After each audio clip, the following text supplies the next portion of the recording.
This is Nanami from... Thank you. Take another one. Take another one.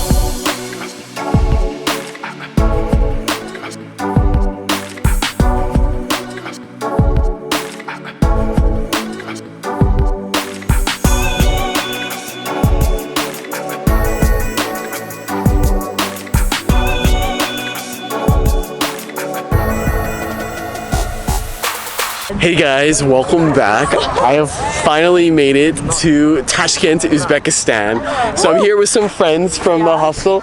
This is Naim. Yeah, Nanami. This is Nanami from... Thank you. Take another one. Take another one. From Japan. Oh yeah. And wow. So we're going around today, going around Tashkent. Joining us from the hostel is Mehdi from Paris, awesome guy, and then Noder, who's been our awesome tour guide. We just finished at the Timberland Museum, which was fascinating, very interesting, really beautiful. And now we're like in the central square and continuing on through Tashkent. We have a beautiful weather. Beautiful weather today, super sunny. 32 degrees.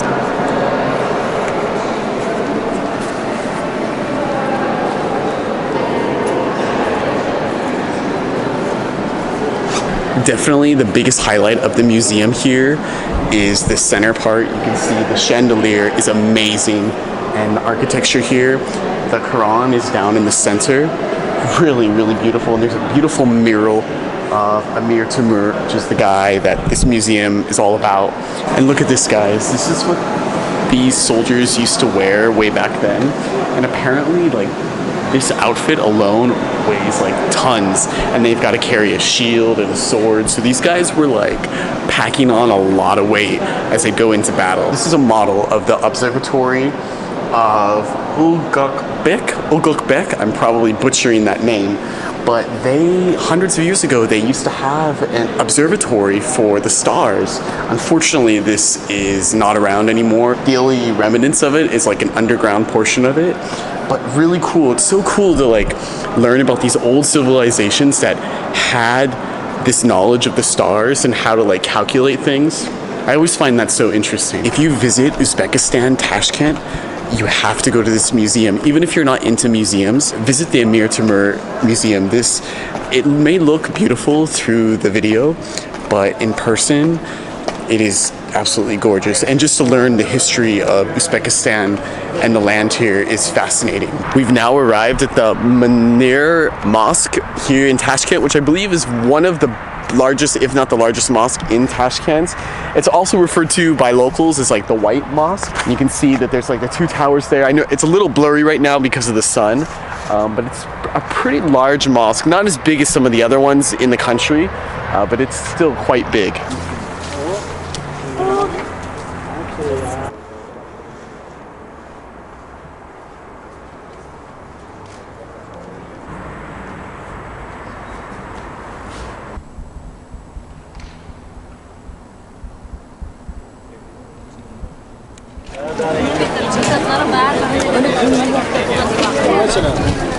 And Nami's really excited to try some food too. Let's try cheese ball.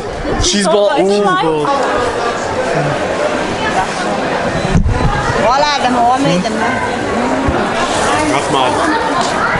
Is it good? Yeah. Quartz.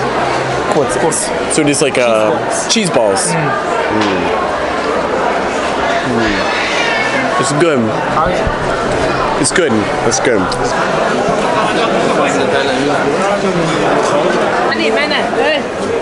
Oh wow. Oh wow. It's like a beehive.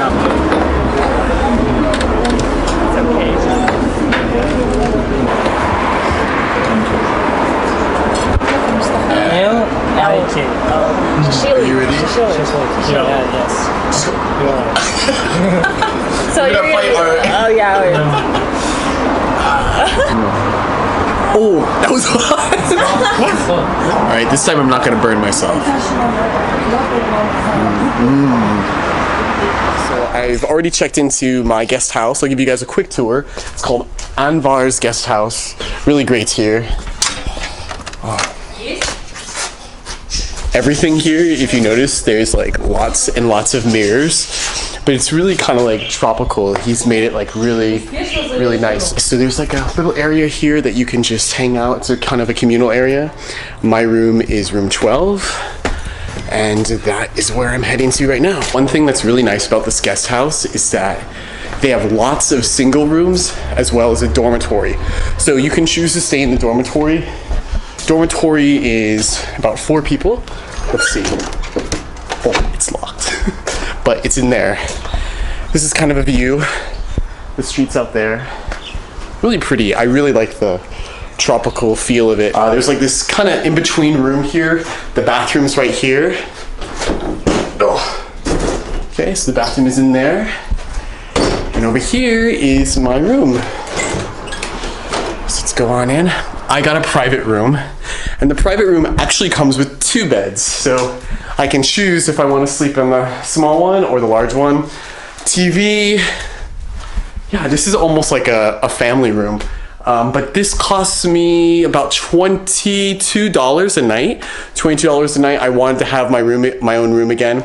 So it's kind of like I'll go from city to city. One city I'll have my own room. Another city I'll do a hostel. It just depends on the local prices and if I want to just have some time to myself. So I made it to Hotel Uzbekistan, which is one of the largest and most well-known hotels here in Tashkent. It's really centrally located, so it's right in like the center of Tashkent. Really pretty, really international. Something really interesting I wanted to share with you guys that a local Uzbek person told me that their population had just recently hit 32 million in the entire country, and they celebrated it like they had not a holiday, but like the country celebrated the population hitting 32 million. And I thought that was really interesting and kind of cool. That doesn't really happen in many other places. Like in America, what the population right now is 360 million, something like that. So maybe it's because it's a smaller country, but it's kind of cool to see that they were doing something like that. So every big city is not complete with its own amusement park, right? So over here, this is Tashkent Land. You can see the roller coaster going around right there. They have like this like thing that you can stand on. And behind me, you can see there's a big tower. That's like the Tashkent Tower. I'm not sure exactly if that's like a media tower. But yeah, very, very modern, and I mean, just like any other big city. In this area, there are 2 memorials and 1 museum. So this memorial right here, it's actually written in English underneath. It says, "In memory of those who have fallen for the freedom of their country."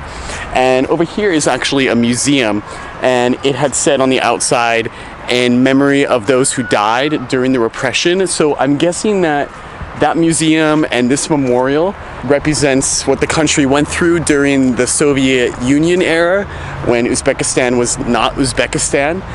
It's a Sunday, so unfortunately the museum over here is closed, but I'm pretty sure that's what these stand for. Behind me, straight down here, is the Independence Monument. So the Independence Monument of Uzbekistan, the way it looks, it's like a golden globe, and then it has the country of Uzbekistan on it. I don't know why it's blocked off today. Man, you know what? I need to stop going and seeing places like this on Sundays. That's what it is. It's a Sunday. I just got back to my room here at Anvar's guest house, and tomorrow I am going to be going to Samarkand, which is a really famous city in Uzbekistan and has some of the most beautiful temples and madrasas, and I'm just so excited to go there and show you guys. So I have my passport right here, and inside my passport I have my train ticket. So I am going to leave tomorrow morning at 8:55 a.m. Once again, this is part of traveling. When you go to one place and go to another place, you get really good at packing and unpacking. So this may look like a mess, but let me tell you guys, after about 7 weeks now, I've gotten pretty good at learning how to pack things and pack things quickly and efficiently. So when you're traveling, at first it's like, oh man, and you kind of make mistakes, but once you get like how to pack your bag, it's like boom, boom, bang, you're good. So I'm actually gonna start packing in the morning, and I'm gonna relax tonight.